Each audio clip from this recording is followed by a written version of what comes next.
Downs Gaming and Hotel, we work extremely hard to make your experience here convenient, safe, and fun. I love Batavia Downs Gaming. We love it! I love Batavia Downs Gaming.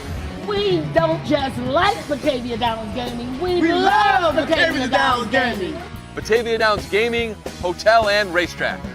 We not only want you to like coming here, we want you to love coming here! Folks, and we love when you join us on a beautiful Saturday morning here in Buffalo. It's a slick Winox, UFC 316, NBA playoffs underway, and the Belmont Stakes, and we're here not to wrestle with your conscience, not to wrestle with your budget, to wrestle with emotion. Some would say Big Four PLE on tap. In Money in the Bank, someone is going to have a contract for a world title shot leaving this ring today. And I've got the panel with me, a Big Four of themselves. Maniac, live from Batavia Downs, where all roads lead. Our head of the table, Michael Partham, and your friend, our friend, my friend, Jake Micah. Gents, beautiful day, beautiful weekend, a lot underway. Worlds collide, I didn't mention as well. And Money in the Bank. Someone is going to be reaching for glory. Absolutely. Glad to be here live at the VIP Lounge, Batavia Downs. All roads lead to Batavia.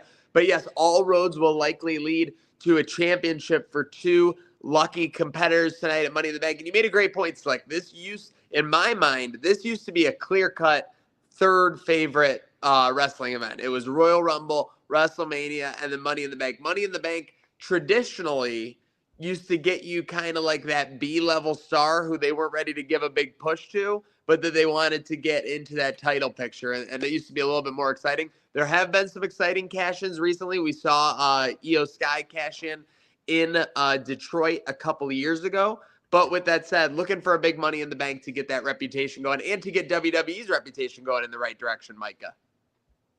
Yeah, absolutely. I'm with you. Money in the Bank has been one of those shows that I've always really looked forward to, especially since I started getting back into this again over 10 years ago. It's actually the first wrestling pay-per-view I ever attended was 2015 Money in the Bank.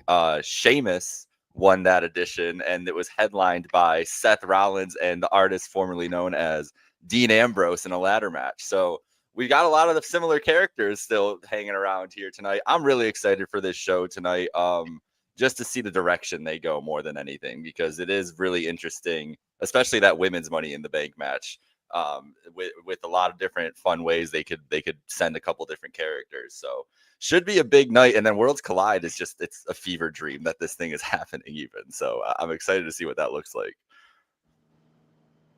Partham, thoughts? Yeah, Worlds Collide should be fun to watch, I guess, for those of any of us that are not entirely familiar with the AAA product. Seeing some WWE superstars interacting, fighting amongst their superstars. Money in the Bank. A very small 4-match card, even for WWE PLE standards. There are one or two different roads that they could take on both Money in the Bank cash-in, but Money in the Bank briefcases. I mean, I'm just trying to figure out all these scenarios, and we'll get to our predictions about both ladder matches in a little bit. But I'm seeing, at least one or two different directions that they can go for both of these matches. Some people are in there just to, give a good performance. Some people have just gotten to the roster, so it may be a little soon for them to, ascend that high. But there is some intrigue in here. There are betting favorites on both sides, clear betting favorites, but it may not be as obvious as we might think. Well, yeah, I would hope there is betting favorites in a match. But speaking of elevating superstars, Maniac, in the Triple H era, I'm pretty sure we have almost an 100% success rate of cash-ins with Money in the Bank briefcases, do we not? Yeah, you're not getting any Baron Corbin nonsense when Paul Levesque got the pen in his hand. And for right now, it does seem like he's got the pen in his hand, but very interested to see. I mean, we've seen, Triple H, there's certain patterns I feel like he's kind of fallen into. And one pattern I would say is that these big PLEs, he does like to make landscape changing moves. So I would not be surprised to see something on a show with 4 matches happen big. I mean, I feel like just if you're WWE, not all PLEs are created equally. And this PLE right now, coming off of the WrestleMania, coming off of all the PR right now, I'm not saying that WWE is feeling the heat because I don't think they're feeling the heat as much as fans online would say they are. But I think everyone on this panel would agree that WWE would massively benefit from a good, entertaining show tonight that generates some new storylines. Do we count Austin Theory as a failed cash-in under the Triple H regime? I know he wasn't his choice by the time he finally got the pen in his hand. No, I just that was I'm sorry, I had to jump in. Given Vince McMahon's, proximity to Austin Theory, A-Town Down, I mean, I just have a hard time holding that one against Triple H. Yeah, I left that one out specifically because, like, it was kind of, if it was transitional period, and it was obviously Vince's choice who was getting that briefcase. Not only briefcase, that guy was the proud owner of a golden egg at a point. Let's not forget. But without further ado, boys, let's get into picks. I'm gonna save the briefcases for main events for us. But title match at play, Women's Intercontinental Championship. Lyra Valkyria defends against Becky Lynch again. Here we are. The previous match, kind of a surprise to everyone. Lyra Valkyria retaining, I believe. I think we were a sweep on the Becky side in terms of the panel predictions, but I think that was the right choice, not having Becky win. Obviously, Big Time Bex loves to, Hulk Hogan herself into situations, brother, as we've seen recently, but obviously gets the beat down after the match. If your Big Time Bex is going to have a big time loss, then she's going to get a big time beat down. But Micah, what were your thoughts on the match, the previous match, and here we are again with somewhat of a rubber, I guess. Maybe not yet, but Lyra with the chance to go 2-0 on Becky.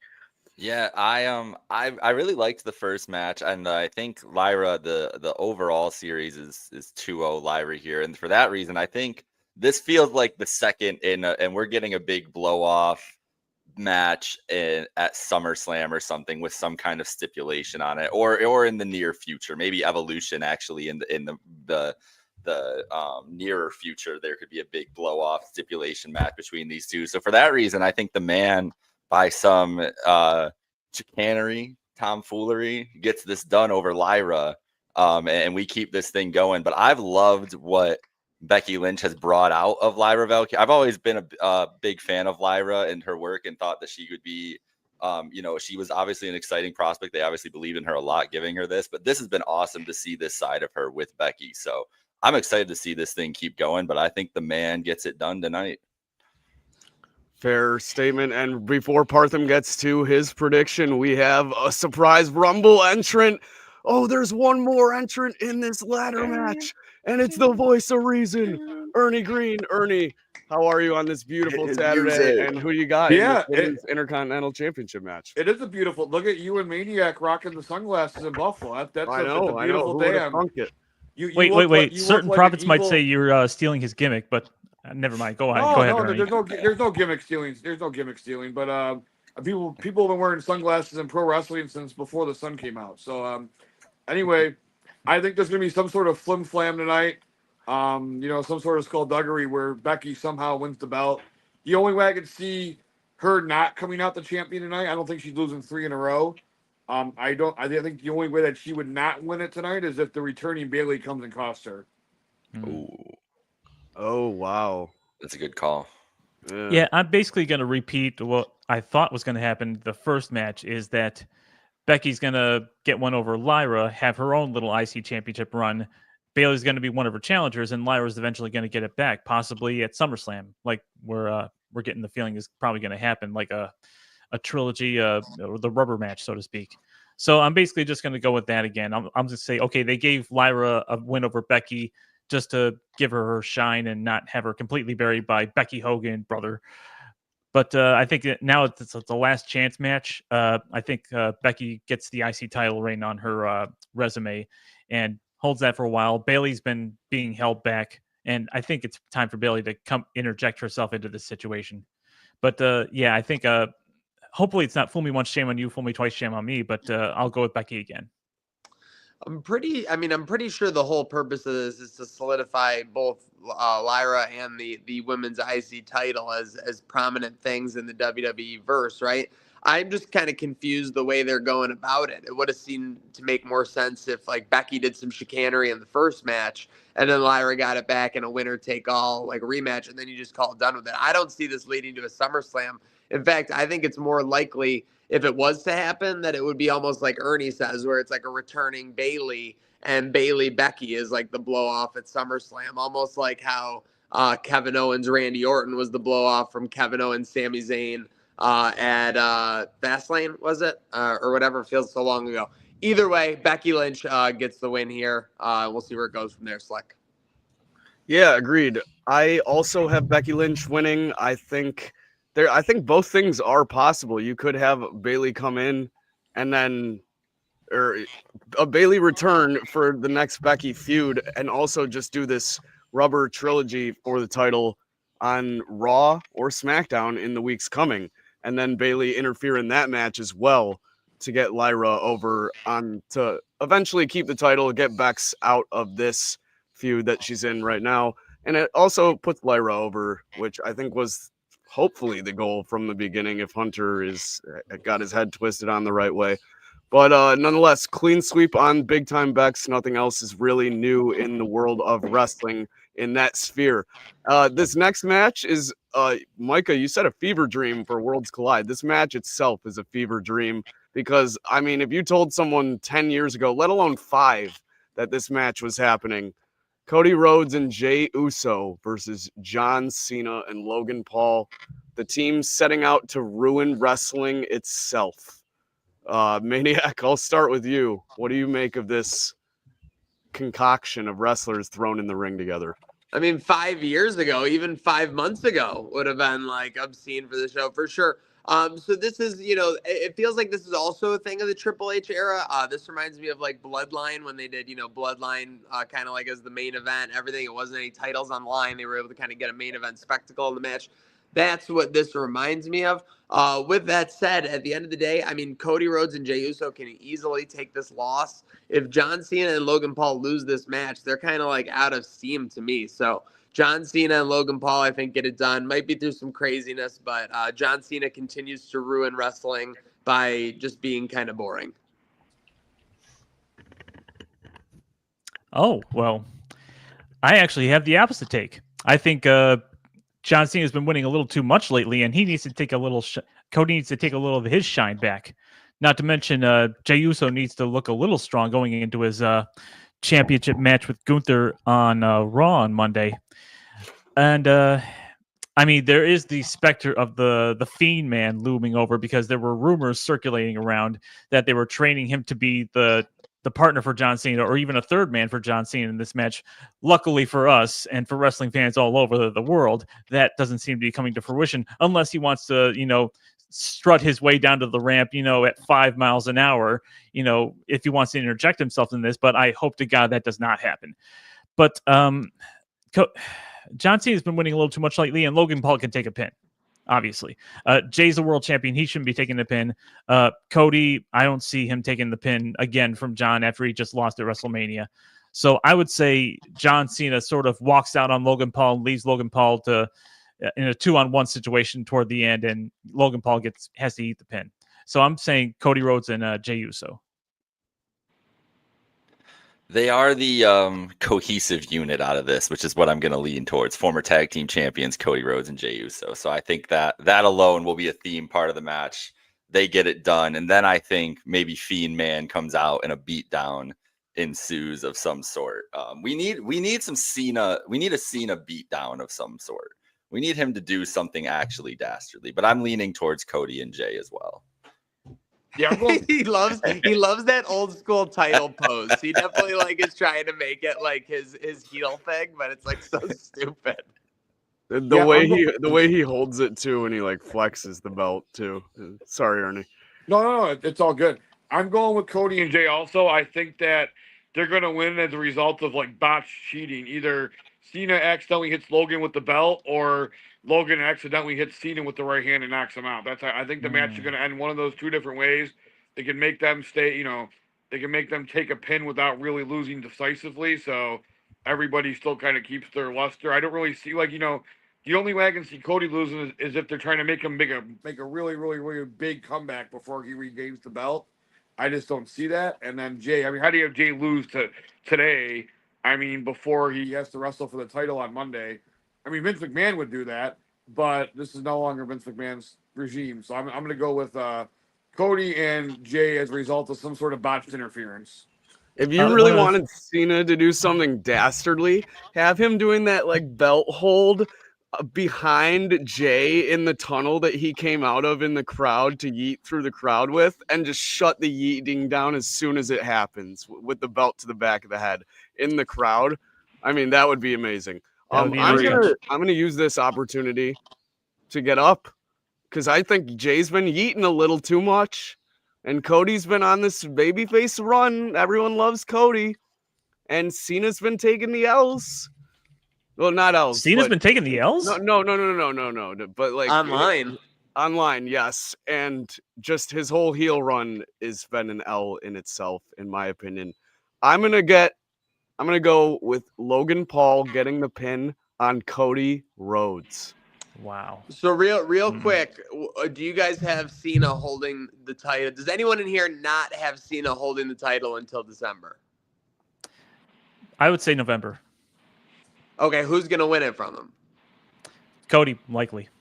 See, I'm picking them in this match because, Ernie, you alluded to it. I think this is like the last piece of adversity on the Cody Rhodes like comeback tour to eventually, like, he has to have some more adversity. He can't just bump back at like the next event that he shows up at and beat John Cena and Logan Paul and then wait another 6 months to take the title. I think that they're going to have some nonsense, and this will be the part of the montage they're airing in like November or December when they face off again, with him beating him 2 times in a row, including this Logan Paul match. No, Cody's the 8th man in the match. Cody's grabbing the briefcase. He's bringing it down.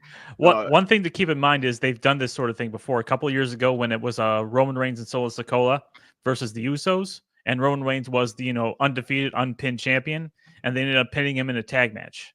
Yep. So even John Cena could technically take a pin, even though I think it's...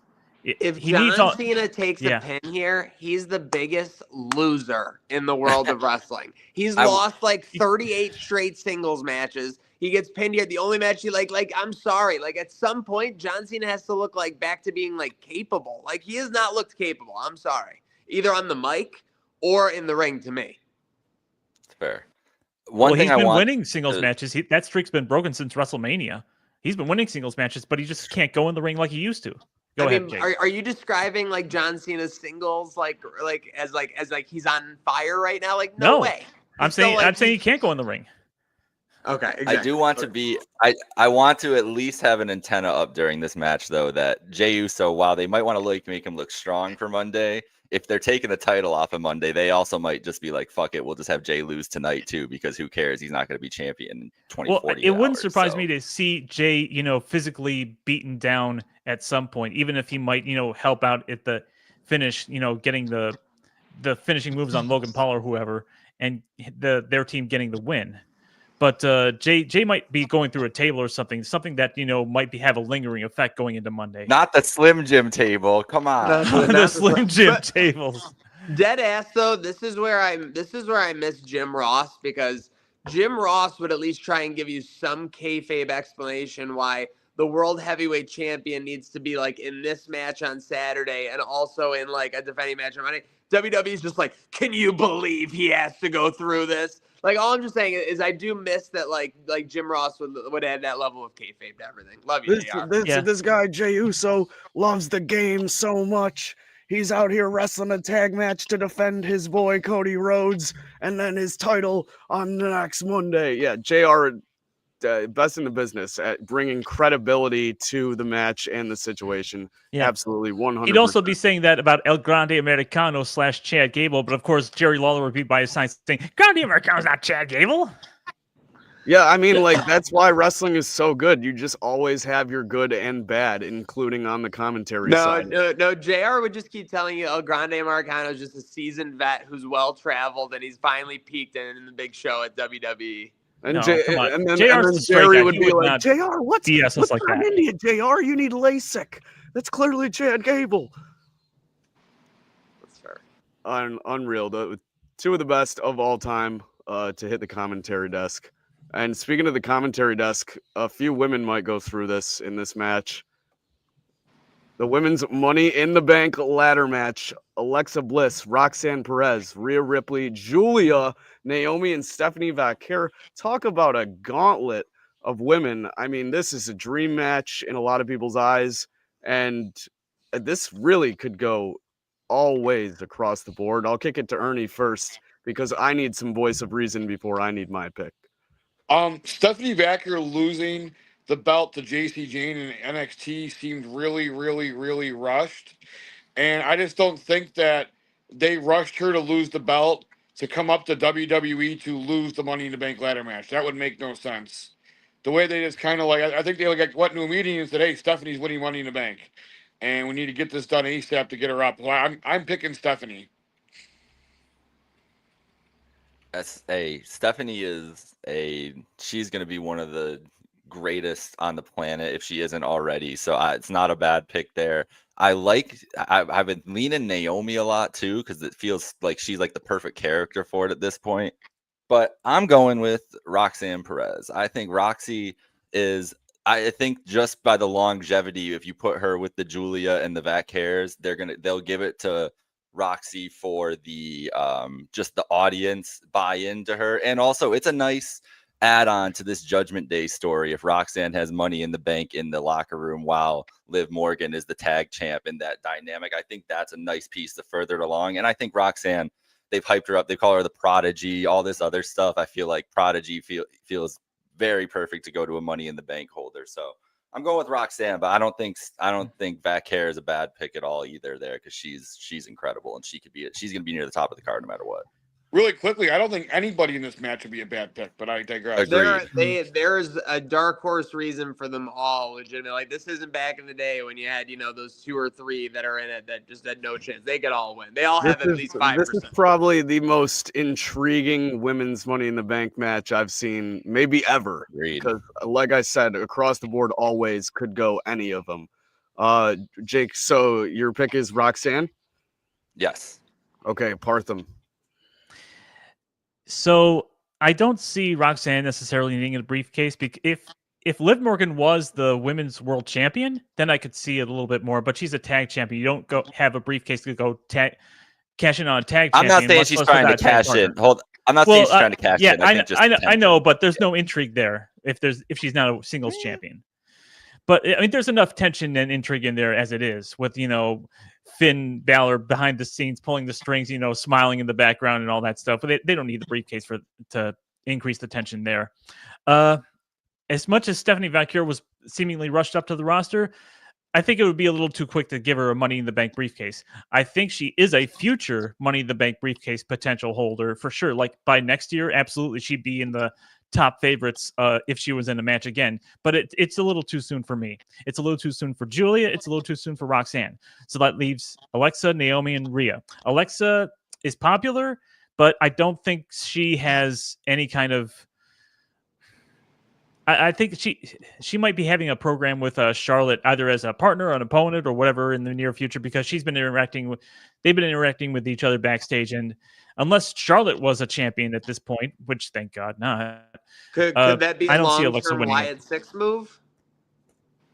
Oh yeah, I mean that's been rumored, but we haven't really seen any hints or Easter eggs in that regard as of yet.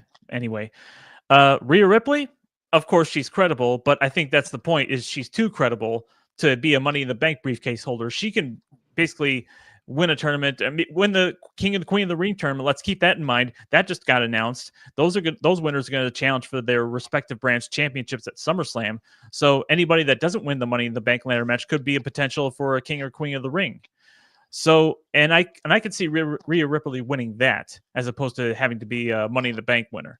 So that leaves, as Jake alluded to, Naomi, who is on a very interesting change of character in her heel run.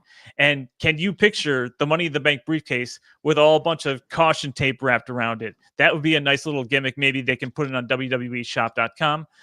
Yeah, by process of elimination, and I think she's the betting favorite as it is. I think Naomi is the most intriguing as far as a briefcase holder. She has beef going on with Jade Cargill. She has beef going on with Bianca Belair. There's a lot of different ways you can go with her, and I think she might be a sneaky, challenger for her brand's champion, which is Tiffany Stratton. So I'm going Naomi.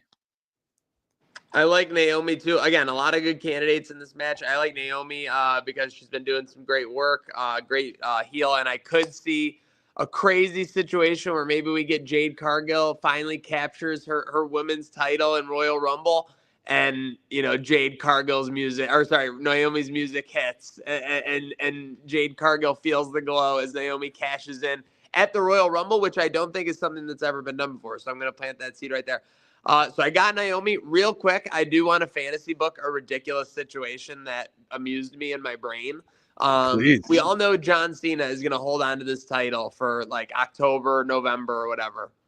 What if you had Rhea Ripley win and then come out on Monday Night Raw and say, I'm challenging John Cena for the WWE Universal title? And I hate to say it, it's kind of believable in kayfabe. Like Rhea Ripley's a fucking beast, like China, like levels of like athleticism and everything. So I know it won't happen, but because that Cena wouldn't be losing the title anyway, why not do something absolutely absurd out the box to try and draw some awesome attention and some awesome pub? That would be hilarious and credible. Yeah, I think in the day and age of Royal Rumbles where women enter and they want to make it like a believable thing, Rhea Ripley is totally one that could That's happen. what I'm saying. And they haven't even done it.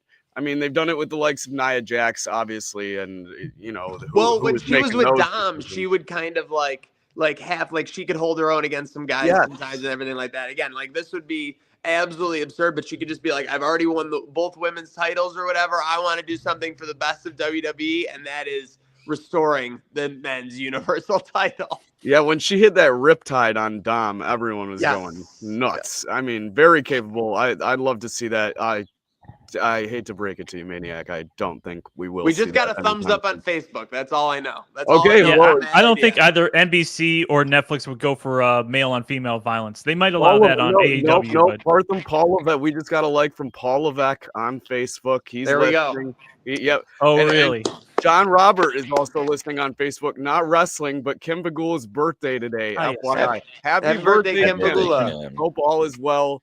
Parthy and I met Kim Bagula. She was so nice that day, Parthy. Yes, we did. Oh, that's fantastic. It was 6 years ago. Wow. Really showing how far you and Parthy go back. Wow. Yeah, we're tight. Yeah, no doubt. It's gonna be tight. This men's Money in the Bank ladder match for all the marbles. Wait, who did you have? I'm sorry. Oh yeah, no, I'm sorry. We got so caught up in the Rhea Ripley fantasy booking. I am gonna go with Naomi as well, just because I think you guys, Partham specifically, laid it out best, the process of elimination there.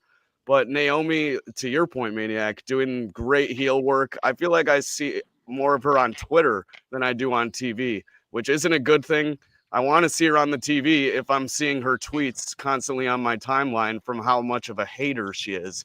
I mean, that's just such good stuff with her and Jade every day on the timeline. And the fantasy booking that you made for the Royal Rumble, where Jade, maybe even if Jade were to win the Royal Rumble, and then I know it's a long way away, the WrestleMania match, Jade gets her moment at WrestleMania, Naomi's music, but that would shut down Jade's whole legacy, if you even build up Jade's legacy. Not like she went 40-0 elsewhere, but I digress. Men's Money in the Bank. Solo Sikoa, L.A. Knight, Penta, Seth Rollins, Andrade, and El Grande Americano making his Money in the Bank debut. I'll go to Ernie first. This is another one. I feel like there's more clear favorites here on the men's side and potential winners, but you could go a couple different ways, a couple different angles that could come out of this as well, including El Grande Americano, who is Chad Gable not wrestling at Worlds Collide as well? What are we doing here? Well, they're not the same guy, Slick. So Yeah, Well, I they're know, two but different like, guys.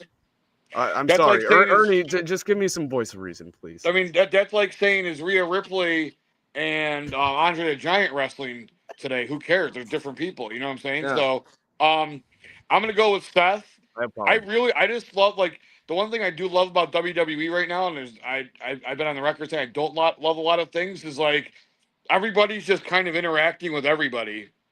And like it's kind of cool, like everyone's just kind of it's one big free for all right now where you don't know what's going to happen.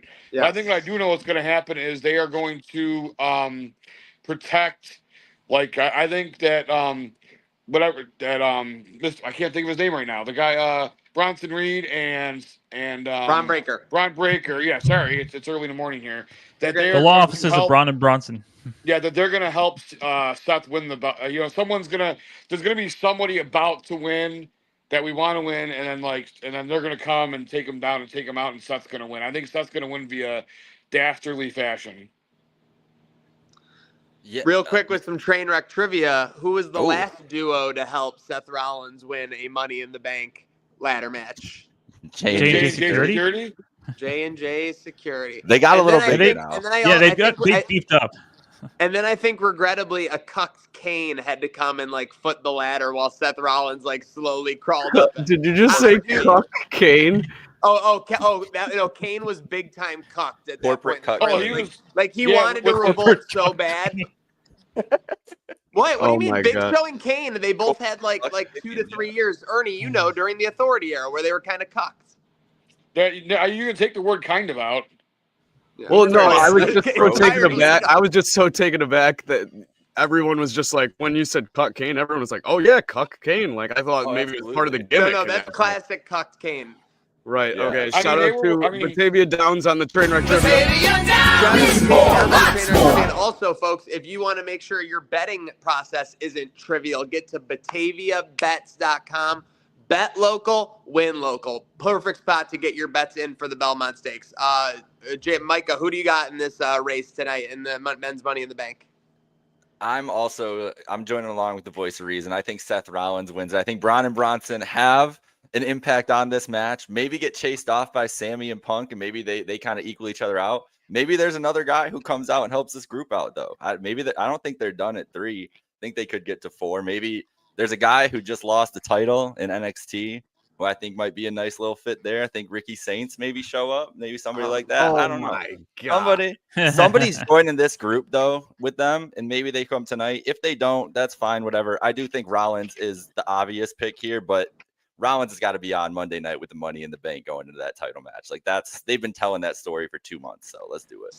Seth Rollins has got to be salivating at the idea of adding a guy to his stable who beat CM Punk in a big tournament match. That's what I'm saying. All right, so as I look at the field here, there are some guys on here who are not likely to win this match, but they're here to just do some Zero. insane shit. Zero. Like Sun Penta doubles. is here to do some like insane stuff. Andrade is here to do insane stuff. El Grande Americano is going to imitate someone trying to do insane stuff because he wants the power of the luchadors. It's going to be some crazy shit, guys. It's gonna be crazy as shit. Now, looking at the rest of this field, Solo Sikoa, it's not unlike Roxanne Perez where he's got some tension going on. He's got his own story going on. He doesn't necessarily need a briefcase in order to elevate that. I think, especially after the little, Evolution Batista spot last night where Jacob Fatu was listening in on Solo Sikoa talking shit about him. I think they're destined for a SummerSlam match for the U.S. title. So I don't think this is going to be Solo's time. So what that leaves is LA Knight and Seth Rollins. Now, LA Knight is very popular. He's still over. He's Jey Uso over, where you can just say, yeah, and you can get the crowd to respond. Seth Rollins, obviously, he's the new leader of the newest, brightest, dangerous alliance faction. And putting the Money in the Bank him would make sense because ultimately I see him being the world heavyweight champion before too long. Like Jey Uso is not long for that title. However, it's going to go down. Could it go down on Netflix Raw on Monday? Could it go down at SummerSlam? Either way is possible for me. But there are a lot of factors, as Jake pointed out. Seth's got his thugs. He's got his own Rocksteady and Bebop waiting in the wings to help him whatever he needs. But Punk and Sammy might make their presence known, but they might cancel each other out, of course. But there's also one other factor to consider that Rollins made mention of on SmackDown on the Go Home show, and that is the return of the as yet absent OTC Tribal Chief. Now, where has he been all this time, sulking in the back at home on the island of irrelevancy, like not unlike last year after his loss at WrestleMania 40? Why he finally decides to show up and get his revenge on Seth Rollins right now? Maybe, maybe not. But if he does decide to make his presence known, then obviously I don't think Seth's going to be winning the Money in the Bank briefcase. But I'm not so sure about that because that leaves LA Knight. Now LA Knight's popular, like I said. But where does that leave LA Knight? Because the World Heavyweight Championship basically has Seth Rollins' name written on it, whether it's by Money in the Bank, King of the Ring, SummerSlam, however that goes down. I guess the other thing they could do with LA Knight, if he were to win the briefcase, is John Cena. Now, obviously, we all agree John Cena is not losing that belt anytime soon this calendar year. Could we see LA Knight simply use the briefcase to call his shot at a PLE and challenge John Cena and fail a cash-in? Because I guess that would sort of elevate LA Knight, but he's had world championship matches before. He's challenged Roman Reigns during his long run. And that sort of elevated him in a way then, but not as much as holding the U.S. title and winning that last year at SummerSlam, I think, did. So I'm just kind of going back and forth on this, and ultimately I'm just going to go with the safe choice. I think Seth Rollins is obviously going to be winning the World Heavyweight Championship, and I guess I'll just say that he's going to have a challenger rise up through the ranks at the King of the Ring tournament and challenge him at SummerSlam. I think I'm predicting that Seth Rollins will win the briefcase. He'll cash in on Jey Uso, a weakened Jey Uso after a grueling rematch with Gunther, and he'll be the World Heavyweight Champion going into SummerSlam, and someone's going to have to come and step up to him. Maniac, what do you think? I do think Solo winning would, restore some balance in the bloodline. Solo's been a little bit lost his swagger recently with his guy. What are his initials again? JC Mateo. Yeah, JC Mateo.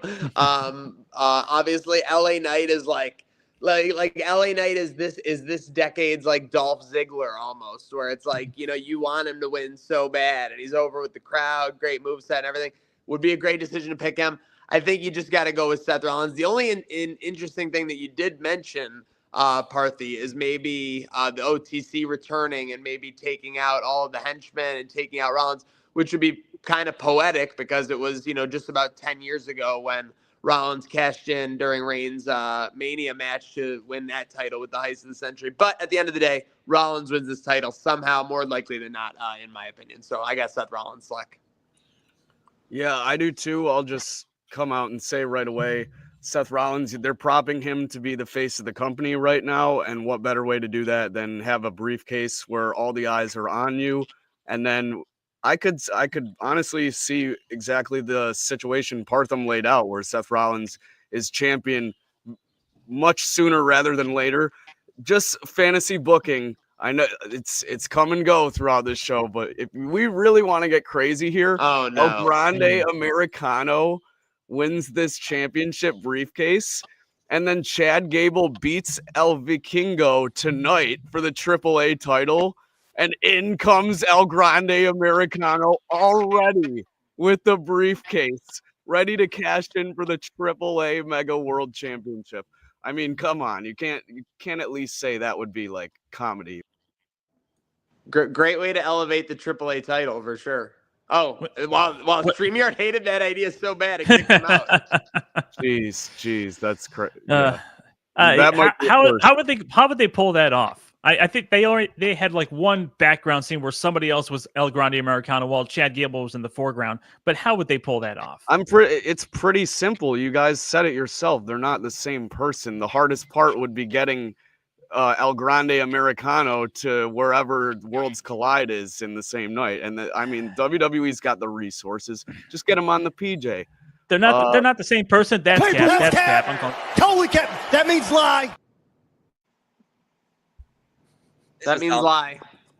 They're both in LA. He'll be there. Even better, just ship him right down the street. Do you think there's any chance we could see like an attempted cash in during the Cena Paul as a main event if someone wins? That'd be kind of. No one's ever tried that, but I think there was a tease when Rhea Ripley brought down a briefcase while they were doing War Games. That was a nice Randy Orton CM Punk returned. I don't know how they would handle that in the middle of a tag match. What if Rollins just stacks up? Kane, I think did. I think Kane won the briefcase and then cashed in on, I think, Rey Mysterio like 30 minutes later. He did. While the match was going on. Dean Ambrose cashed in the same night. That was the night Ambrose cashed in later that night after the match. Yep. Well, you could cash in the same night, but it would have to be after the match is over. I don't think there's cash in, but if that tag match does take place after the ladder match, I think there's totally a scenario at play where Rollins and the two Bronson and Rollins and Co come out if those two are in a tag match in a main event in a PLE. Crazy. And that way too, it sets up Rollins and Cena down the line if you want to do that at some point on Cena's tour. Rollins did whisper something to Cody last night. That is on broadcast. Whispered something in Cody's ear before they left the ring. So who knows? Well, until Wednesday, it'll be what do you guys want to talk about? Just to be clear, though, my quick hot take is this time next week, Jey Uso will still be your world heavyweight champion. Yeet. Wow. Yeet. Any shout out sign offs, gentlemen, before we go? Hey, really quickly, when you talk to the band this next time you're at a party, let them know there's people outside Buffalo that want to win that want to freaking buy their championship merchandise. They have none online. Oh, believe me. Really? Listen, all due respect to the Banditos, they don't even do a good job of having it at like the Sabre store in Buffalo. So yeah, they gotta step that up for sure to a back-to-back championship level. I will definitely talk to the marketing department. Thank you. Yeah, of course. Shout out sign off. That's the Bandits bad. That's their bad. Gentlemen, This is gonna cook. I couldn't have said it better. R-Truth gonna resurface in TNA? I feel like that's kind of like shitty, honestly. I think so. I think he's gonna. Unless he gets like a role where he's on TV for like 10 to 15 minutes a night, I feel like that's kind of shitty. That's all I'm saying. It's a nice little convenient way for WWE to keep people on the side that they might want to use once in a while, but they don't want to give a full contract to, have the Hardy Boys come into NXT once in a while and whoever the heck else. Legends Championships. Legacies will be made tonight, and legacies will be made this weekend as well. UFC 316 tonight, Belmont Stakes. Make sure to get to Batavia Downs or your regional OTB off-track betting to get the Slickwinox, baby. The Slickwinox. I mean, you can't ask for much more. It's a beautiful day. Worlds are colliding. Briefcases will be attained. Until then, this has not been the show where you wrestle with your conscience. It's not the show where you wrestle with your budget. This has been Wrestling with Emotion. Have a good day now. Bye-bye, bitch.